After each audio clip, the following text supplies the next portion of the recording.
Good afternoon, everyone. I warmly welcome all the esteemed guests, respected faculty members, and fellow students to the today's lecture. As a part of the week 6 of PhD coursework in Geography organized by Sir Parshuram Bhau College, I hope you are all doing well and excited for the insightful session ahead. For this session, we have the privilege of the learning from Professor Dr. Rajendra Zolekar sir, an esteemed figure in the field of geography. एक फक्त research पेपरच्या संदर्भामध्ये काय असलं पाहिजे, नेमकी आपण research paper publish करताना आपलं रिसर्च पेपरमध्ये आपलं टायटल कसं असलं पाहिजे आणि सगळ्यात महत्वाचं टायटल, ऑब्जेक्टिव्ह, रिसर्च हायपोथेसिस, हे चार गोष्टी आणि रिसर्च प्रॉब्लेम, या चार गोष्टी आपल्या कशा असल्या पाहिजे या संदर्भामध्ये थोडंसं मला तुमच्यावर चर्चा करायची आहे. त्याच्यामध्ये आपल्या सर्वांना माहिती आहे ऍक्च्युली रिसर्च म्हणजे काही फार मोठी गोष्ट नाही. Research is answer of the questions or the solution of the any problems. जेव्हा एखादा प्रश्न तयार होतो तेव्हा संशोधनाला सुरुवात होते. म्हणजे कोणत्याही समस्येतून संशोधनाला ही नेहमी सुरुवात होत असते. उदाहरणार्थ आपल्याला माहिती आहे हॅडिसननी बल्बाचा शोध लावला, बरोबर, ते झालं, इनोव्हेशन झालं. पण त्याच्यानंतर त्याच्यावरती अनेक प्रकारचे बल्ब तयार झाले, काही एलईडी झाले, काही चायनीज बल्ब तयार झाले, वेगवेगळ्या प्रकारचे कलर त्याच्यामध्ये आले. त्याच्यावरती अगेन अँड अगेन त्या ठिकाणी सर्च झालं, म्हणजे सातत्याने त्याच्यामध्ये अभ्यास होत गेला. त्याला आपण रिसर्च असं म्हणतो. रिसर्चची गोष्ट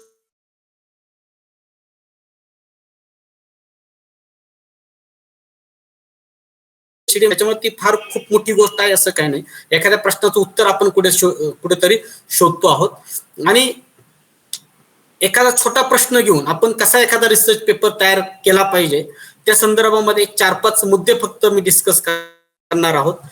की तुमचं टायटल जे आहे ते टायटल कसं असलं पाहिजे, आणि त्याच्यानंतर तुमचं ऑब्जेक्टिव्ह कसं असलं पाहिजे, तुमचा रिसर्च क्वेश्चन कसा असला पाहिजे आणि हायपोथेसिस कसं असलं पाहिजे. 4 things should be parallel to the each other. या चारही गोष्टी ज्या आहेत ह्या एकमेकांना पॅरलल असल्या पाहिजे. मग याच्यामध्ये पहिलं जे आहे की how should be your thesis title. The first, the describe the research content clearly and precisely including keywords. तुमचं जे टायटल जे आहे थेसिसचं असेल किंवा रिसर्च पेपरचं टायटल जे आहे ते अगदी क्लिअर असलं पाहिजे, एकदम अचूक असलं पाहिजे. आणि आपण जे कीवर्ड देतो रिसर्च पेपरमध्ये वगैरे, जे काही कीवर्ड्स वगैरे देतो, तो कीवर्ड जरी टाकला तरी गुगलला, तरी तुमचं टायटल हे गुगलवरती समोर आलं पाहिजे. अशा पद्धतीचं टायटल असणं गरजेचं आहे. दुसरं जे आहे clarity of idea about the research. Title असं असलं पाहिजे की त्याच्याविषयीची पूर्ण आपल्याला आयडिया असली पाहिजे आणि ते सहज, इट शुड बी अंडरस्टँडेबल, ते सहजपणे सर्वांना समजलं पाहिजे. It should deliver message in a simple format. ते सहजतेने आपल्याला जे काही सांगायचं आहे आपल्या संशोधनातून त्याचा मेसेज जो आहे तो डिलिव्हर करणार असलं पाहिजे. आणि टायटल हे आपलं अगदी कॅची असलं पाहिजे, ते अट्रॅक्टिव्ह असलं पाहिजे, ते आपलं ऍडव्हर्टाईज करणार असलं पाहिजे, जाहिरात करणार. की जर तुमचं टायटल जर सहजपणे जाहिरात करत असेल तर तुम्हाला सायटेशन खूप जास्त मिळतात पेपरला. पण टायटलच आपलं असं असेल, त्या टायटलचा आणि कीवर्डचा कुठेही कोणत्या संबंध येत नसेल तर आपलं टायटल गुगलवरती लवकर इतरांना, आपला रिसर्च जो आहे तो रिसर्च इतरांना सापडत नाही. म्हणजे टायटल मधूनच आपली जाहिरात झाली पाहिजे. आपल्या रिसर्चची जी जाहिरात जी आहे, ऍडव्हर्टाईज जी आहे ती आपल्या टायटल मधूनच झाली पाहिजे. त्याच्यामुळे ते कॅची असलं पाहिजे, ते प्रिसाइजली असलं पाहिजे. म्हणजे ह्या गोष्टी ज्या आहेत या गोष्टी आपण खरं टायटलच्या वेळेला आपण काळजी घेतली पाहिजे. मी तुमच्या समोर 2 टायटल ठेवतो आहे.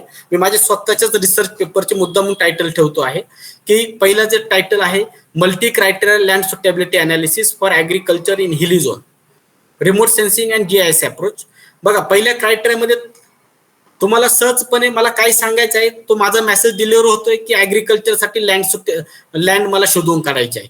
त्याच्यातच येऊन गेलंय की मी कोणता अप्रोच वापरलाय, रिमोट सेन्सिंग आणि जीआयएस. मी जीआयएसचा अप्रोच वापरून multi criteria decision making technique जे आहे ते त्याच्यात वापरले आहे. म्हणजे बऱ्याच प्रश्नांची उत्तरं जी आहे ती त्या टायटलमध्ये आपल्याला मिळाली पाहिजे. अशा पद्धतीचं टायटल असलं पाहिजे. समजा एखादा विद्यार्थी लँड सुटेबिलिटीचा अभ्यास करतोय, त्यांनी लँड सुटेबिलिटी फॉर ऍग्रिकल्चर जरी गुगलला टाकलं तरी आपलं टायटल किंवा त्याच्याशी रिलेटेड टायटल लगेच फिल्टर त्या ठिकाणी झाले पाहिजे. म्हणून अशा प्रकारचं टायटल आपलं असणं खूप गरजेचं आहे.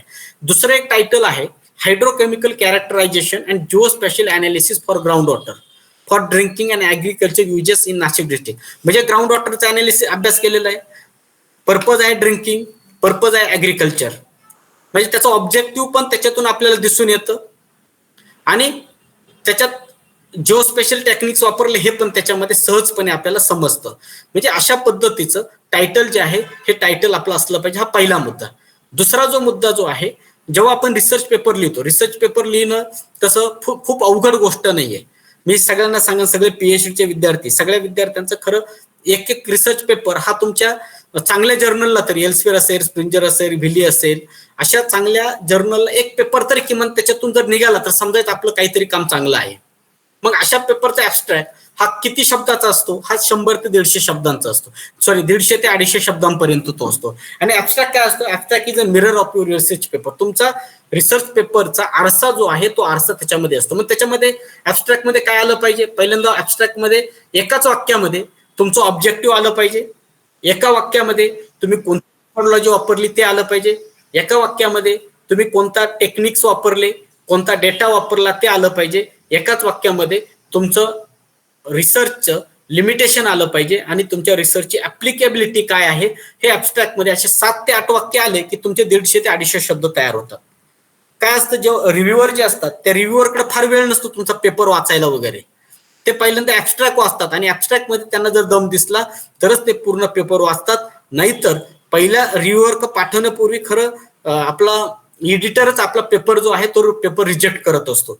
म्हणून ऍबस्ट्रॅक्ट तुमचा जेवढा स्ट्रॉंग असेल तेवढा तुमचा रिसर्च पेपर स्ट्रॉंग बनतो. खरं रिसर्च जेवढा स्ट्रॉंग तेवढा ऍबस्ट्रॅक्ट आपल्याला स्ट्रॉंग बनवता येतो.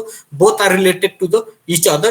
त्याच्यामुळं ऍबस्ट्रॅक्ट जो आहे हा आपला काय आहे, मिरर आहे तुमच्या एकतर थेसिसचा असेल किंवा रिसर्च पेपरचं असेल किंवा प्रोजेक्टचं असेल. त्याच्यामुळं ऍबस्ट्रॅक्ट मध्ये ह्या गोष्टींची आपण काळजी घेतली पाहिजे. त्याच्यामध्ये कधी कधी काही अननेसेसरी ज्या गोष्टी असतात, अनावश्यक गोष्टी आपण टाळायच्या. त्याच्यामध्ये एक गोष्ट लक्षात ठेवा की ऍबस्ट्रॅक्ट मध्ये कधी रेफरन्सचा उल्लेख कुठेच नसतो. कोणताही रेफरन्स आपण ऍबस्ट्रॅक्ट मध्ये देत नाही. त्याच्यामध्ये ॲब्रिव्हिएशन वगैरे जे आहेत ते आपण थोडे अवॉइड केले पाहिजे आणि रिपिटेशन जे आहे ते ऍबस्ट्रॅक्ट मध्ये टाळलं तर तुमचा खूप सुंदर ऍबस्ट्रॅक्ट होईल. याच्यासाठी काय करायचं, तुम्ही चांगले जे जर्नल जे आहे, रिप्युटेड जर्नल जे आहे, त्यांचे रिसर्च पेपर मधले ऍबस्ट्रॅक्ट तुम्ही एकदा वाचून बघा. तुम्हाला लक्षात येईल की जवळजवळ पहिल्याच वाक्यात त्याचं ऑब्जेक्टिव्ह लिहिलेलं असतं, दुसऱ्या वाक्यात मेथोडॉलॉजी त्याची लिहिलेली असते, मेथोडॉलॉजी डेटा वगैरे दिलेला असतो आणि मेजर रिझल्ट, त्याच्यातले लिमिटेशन्स आणि त्याची ऍप्लिकेबिलिटी हे 5-6 मुद्द्यांच्या आधारे आपला ऍबस्ट्रॅक्ट जो आहे तो ऍबस्ट्रॅक्ट हा रिसर्च पेपरमध्ये येत असतो. हा झाला ऍबस्ट्रॅक्ट. त्याच्यानंतर दुसरा जो मुद्दा, इंट्रोडक्शनचा जो पार्ट जो आहे त्याच्यामध्ये काय लिहिलं पाहिजे की आपण जो विषय निवडलाय त्याच्या विषयीचं एक बॅकग्राऊंड लिहा. समजा कोणी ग्राउंड वॉटरचा अभ्यास करत असेल तर इंटरनॅशनल लेवलला ग्राउंड वॉटरचं स्टेटस काय आहे, नॅशनल लेवलला काय स्टेटस आहे, स्टेट लेवलला काय, लोकल लेवलला काय आहे, या हायरार्की पद्धतीनं त्याचं बॅकग्राऊंड जे आहे त्या विषयाचं तुम्ही इंटरनॅशनल, ग्लोबल टू लोकल या पद्धतीनं त्याचं बॅकग्राऊंड शक्यतो लिहा. आणि मग त्याच्यानंतर त्या बॅकग्राऊंडला तुम्ही तुमच्या स्टडी एरियामधला रिसर्च प्रॉब्लेम जो आहे तो रिसर्च प्रॉब्लेम त्याला टच करा. रिसर्च प्रॉब्लेम टच केला आणि तो थोडासा त्याच्यामध्ये एक्सप्लेन करा आणि तुमचं ऑब्जेक्टिव्ह असेल, तुमचा हायपोथेसिस असेल, या गोष्टी ज्या आहेत या सगळ्या गोष्टी थोडंसं बॅकग्राऊंड मध्ये इतर प्रिव्हियस जे स्टडी झाले त्या प्रिव्हियस स्टडीचा रेफरन्स घेऊन तुम्ही तुमचं इंट्रोडक्शनचा पार्ट जो आहे तो सहजपणे आपण बनवू शकतो. मग या सगळ्या गोष्टी ज्या आहेत या सगळ्या गोष्टी त्याच्यामध्ये महत्वाच्या आहेत. त्यानंतर ऑब्जेक्टिव्ह जे आहे, your objective should be smart. Objective कसं असलं पाहिजे, शुड बी स्मार्ट असलं पाहिजे. स्मार्ट मीन्स सिम्पल, वेल डिफाईन्ड. आपलं ऑब्जेक्टिव्ह आधी साधे वाक्य असले पाहिजे. बऱ्याच वेळेला आपण बघा, बऱ्याच लोकांचे थेसिस मध्ये 10 ऑब्जेक्टिव्ह असतात. एवढ्या ऑब्जेक्टिव्हची गरज नाही. 4 किंवा 5 ऑब्जेक्टिव्ह असावेत, ते अगदी साधे असावेत, त्याचा अर्थ सहजपणे त्या ऑब्जेक्टिव्हचा आपल्याला लागला पाहिजे, मेजरेबल असले पाहिजे.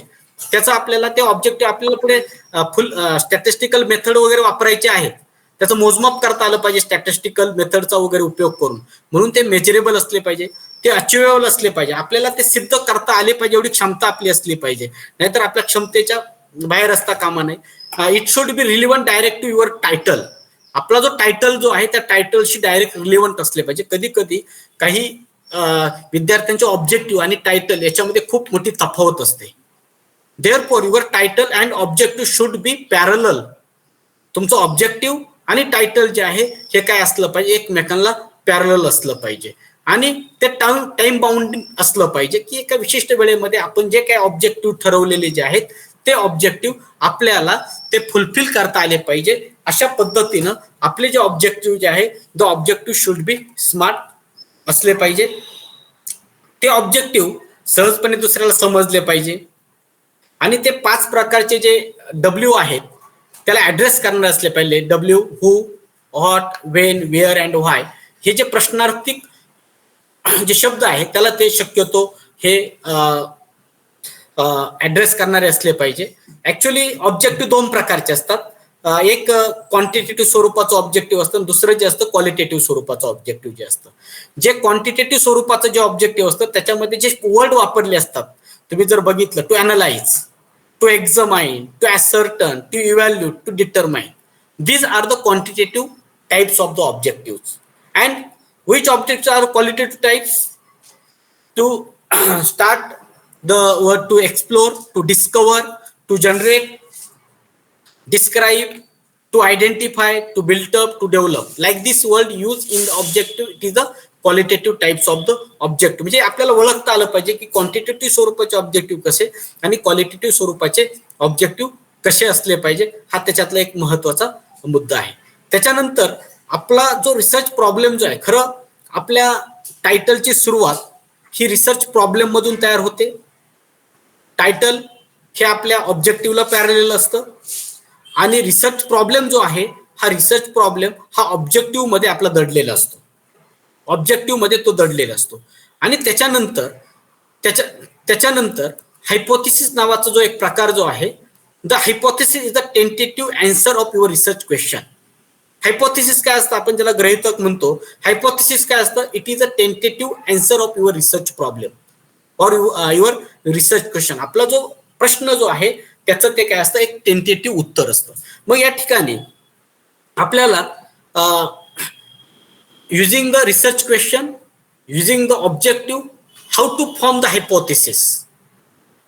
रिसर्च प्रश्न असेल, आपलं ऑब्जेक्टिव्ह असेल, याचा उपयोग करून हायपोथेसिस कसं फॉर्म करायचं. फक्त याचं एक 2 उदाहरणं मी तुमच्या समोर ठेवणार आहे की हायपोथेसिस बऱ्याच वेळेला मुलांना आपल्याला हायपोथेसिस लिहिता येत नाही. खूप सोपी गोष्ट आहे हायपोथेसिस. हायपोथेसिस फार अवघड गोष्ट नाहीये. उदाहरणार्थ बघा, आपण जे 2 टायटल बघितले होते त्यातलं मी पहिलं टायटल इथे घेतलेलं आहे की multi criteria land suitability analysis for agriculture in hilly zone, remote sensing and GIS approach. ह्या रिसर्च मध्ये my question was, does the physical environmental criterion affects agriculture land suitability in hilly zone. जे physical environmental criteria जे आहेत ते ऍग्रिकल्चरच्या land सुटेबिलिटीवर परिणाम करतात मोठ्या प्रमाणामध्ये. हा माझा खरा रिसर्च क्वेश्चन आहे. मग त्या रिसर्च क्वेश्चनला पॅरलल माझे 2 ऑब्जेक्टिव्ह आहे. It should be parallel to each other. The first objective is to explain the physiographic component to detect the potential land for agriculture. तुमच्या बघा लक्षात येईल की ऑब्जेक्टिव्ह जे आहे हे पूर्णपणे रिसर्च प्रश्न आणि टायटलशी रिलेटेड आहे. या वरच्या 2 गोष्टींशी रिलेटेड माझा ऑब्जेक्टिव्ह आहे. तुमचे ऑब्जेक्टिव्ह नेहमी तुमचा रिसर्च क्वेश्चन आणि टायटलशी रिलेटेड असले पाहिजे, त्याला फोकस करणारे असले पाहिजे. दुसरं आहे to evaluate the relationship between the physiographic components and agriculture productivity. This is a second objective. आता या ठिकाणी मी काय केलेलं आहे, to explain and to evaluate. To evaluate म्हटलं तर ते आपलं क्वांटिटेटिव्ह स्वरूपाचं आहे आणि टू एक्सप्लेन म्हटलं तर ते आपलं क्वालिटेटिव्ह स्वरूपाचं आहे. आता ह्या 2 ऑब्जेक्टिव्हच्या आधारे ह्या नेक्स्ट पीपीटी मध्ये बघा, ही 2 objective, this is a first objective and it is another objective. याच्यामध्ये to explain physiographic components PC. Here I have use the word PC. PC शब्द मी या ठिकाणी वापरलेला आहे. Physiographic component to detect the potential lands for agriculture. म्हणजे आपल्याला फिजिओग्राफिक कंपोनंटचं explanation कशासाठी करायचं आहे, ते काय एक्सप्लेन करायचे आहे, की पोटेन्शियल लँड डिटेक्ट करणं हे आपलं पहिलं ऑब्जेक्टिव्ह आहे. Potential lands for agriculture PLA, PC and PLA. आणि दुसरं ऑब्जेक्टिव्ह आहे to evaluate the relationship between physiographic component PC. PC means again physiographic components and agriculture productivity. I have used the abbreviation AP for the agriculture productivity. The PC is related to the PLA, the meaning of the first objective, and the meaning of the second objective is PC is related to the AP. On the basis of this diagram, I formed first hypothesis. The characteristics of the physiographic components are determined the PLA, potential lands for agriculture. PC determined PLA. This is the first objective. Basis on the objectives, only basis on the objective, the characteristics of the physiographic components are determined potential lands for agriculture. And second objective is there is direct relationship between physiographic components and agriculture productivity. Hypothesis मध्ये नेहमी ह्या दोन गोष्टी ज्या असतात त्याच्यामध्ये काहीतरी influence दाखवलेला असतो, त्याच्यामध्ये काहीतरी संबंध सांगितलेला असतो, अशाच प्रकारचे स्टेटमेंट असतात. आणि हे स्टेटमेंट असतात, हे स्टेटमेंट्स हायपोथेसिसचे स्टेटमेंट जे असतात ते it is a tentative answer of your research question, and your research question is related to the your objective. म्हणजे तुमचं हायपोथेसिस, ऑब्जेक्टिव्ह, रिसर्च क्वेश्चन आणि टायटल या चार गोष्टी ज्या आहेत या चार गोष्टी रिसर्चमध्ये एकमेकांशी रिलेटेड असणं खूप गरजेचं आहे. परत अजून एक उदाहरणाच्या साहाय्याने आपण हायपोथेसिस कसं फॉर्म करायचं हे आपण बघूया. कारण काय होतं, बऱ्याच वेळेला मॅक्झिमम याच्यामध्ये बऱ्याच ठिकाणी एकदम मोगम हायपोथेसिस टाकलेले असतात, पण त्या हायपोथेसिस जे आहेत ते आपल्या रिसर्च क्वेश्चन, ऑब्जेक्टिव्ह वगैरे याच्याशी किंवा टायटल बरोबर ते पॅरलल किंवा त्याच्याशी ते रिलेट करणारे असले पाहिजे, संबंध दर्शवणारे असले पाहिजे. दुसरं टायटल जे आहे hydrochemical characterization and geospatial analysis of ground water for drinking and agriculture uses in Nashik district. My research question is does extensive use of fertilizers, chemicals and industrial wastage affects ground water quality. म्हणजे याच्यामध्ये ही आपली समस्या आहे. Fertiliser असेल, chemicals किंवा industrial wastage जे असेल ते ग्राउंड वॉटर क्वालिटी मोठ्या प्रमाणामध्ये काय करतं, परिणाम करतं. मग त्याच्या आधारे मी एकच ऑब्जेक्टिव्ह तयार केलेला आहे to evaluate the hydrogeochemical characterization in ground water quality for agriculture and drinking uses. बरोबर. आता इथे बघा, ह्या ऑब्जेक्टिव्हच्या आधारे हायड्रोजिओकेमिकल कॅरेक्टरायझेशन HGC हा वर्ड मी वापरलेला आहे आणि त्याला समोर बाण मारून समोर एक डायग्राम तयार केला आहे की agriculture and drinking uses ADU. म्हणजे हायड्रोजिओकेमिकल कॅरेक्टरायझेशन जे आहेत ते ॲग्रिकल्चर आणि ड्रिंकिंगच्या वॉटरवरती ते काय करतात, परिणाम करतात. म्हणजे याच्यावरती इन्फ्लुएन्स आहे. तो पॉझिटिव्ह आहे का निगेटिव्ह आहे ते आपल्याला पुढे प्रूव्ह होईल. स्टॅटिस्टिकल मेथड वगैरे बाकीच्या गोष्टीचा यूज करून ते आपल्याला प्रूव्ह करायचं असतं. आणि दुसरं जे आहे ग्राउंड वॉटर क्वालिटी जे आहे या ठिकाणी केमिकल आणि फर्टिलायझर याच्याशी संबंध आहे. म्हणून याच्या आधारे पहिलं जे मी हायपोथेसिस तयार केलेलं आहे की the hydrochemical characteristics exert significant dominance in the ground water for agricultural and drinking uses. And second is the ground water quality जे आहे, the ground water quality in eastern zone, eastern side of the Nashik district has been impacted due to the extensive use of chemical fertilizers. म्हणजे chemical फर्टिलायझर्समुळे ground वॉटरची quality जी आहे ती काय होते, प्रभावित होते. या अर्थाचं दुसरं हायपोथेसिस मी तयार केलेलं आहे. जेव्हा आपण हायपोथेसिस जेव्हा तयार करतो, हे हायपोथेसिस आपल्याला ते प्रूव्ह करता आले पाहिजे. नेहमी हायपोथेसिस मध्ये काहीतरी इन्फ्लुएन्स दाखवलेला असतो, कशाचा तरी संबंध दाखवलेला असतो. म्हणून रिसर्चमध्ये किंवा चांगला रिसर्च पेपर तयार करत असताना, कारण तुमच्या आता PhDच्या संदर्भात तुमचा हायपोथेसिस तयार झालेला आहे, तुमचं ऑब्जेक्टिव्ह तयार आहे, तुमचा रिसर्च क्वेश्चन तुम्हाला माहिती आहे आणि टायटल, या चारही गोष्टी तुम्हाला माहिती आहे. पण जेव्हा तुम्ही एखादा रिसर्च पेपर जेव्हा कराल तेव्हा हे 4 गोष्टी ज्या आहेत, या 4 गोष्टी याच्यामध्ये जास्त महत्वाच्या आहे. आणि त्या 4 गोष्टी मला असं वाटतं मला ते तुम्हाला सांगणं खूप महत्वाचं होतं, कारण ते एकमेकांना ते पॅरलल असलं पाहिजे, एकमेकांना ते रिलेट करत असलं पाहिजे. म्हणून या 4 गोष्टी सगळ्या पीएचडीच्या विद्यार्थ्यांनी मला वाटतं लक्षात घ्यावा. यासाठी नंतरचा काही थोडासा वेळ जो होता तो मी त्या ठिकाणी दिला होता. बाकी खूप आहे रिसर्च मेथॉडॉलॉजी कशी असली पाहिजे, तुमचे रिझल्ट कसे असले पाहिजे, बऱ्याच गोष्टी पुढे आहे रिसर्च पेपर लिहित असताना. अजून एक गोष्ट फक्त तुम्हाला मी सांगतो आणि या ठिकाणी थांबणार आहे. एक लिटरेचर रिव्ह्यू नावाचा एक प्रकार आहे. रिव्ह्यू दिसतोय तुम्हाला सर्वांना? दिसतोय? Yes sir.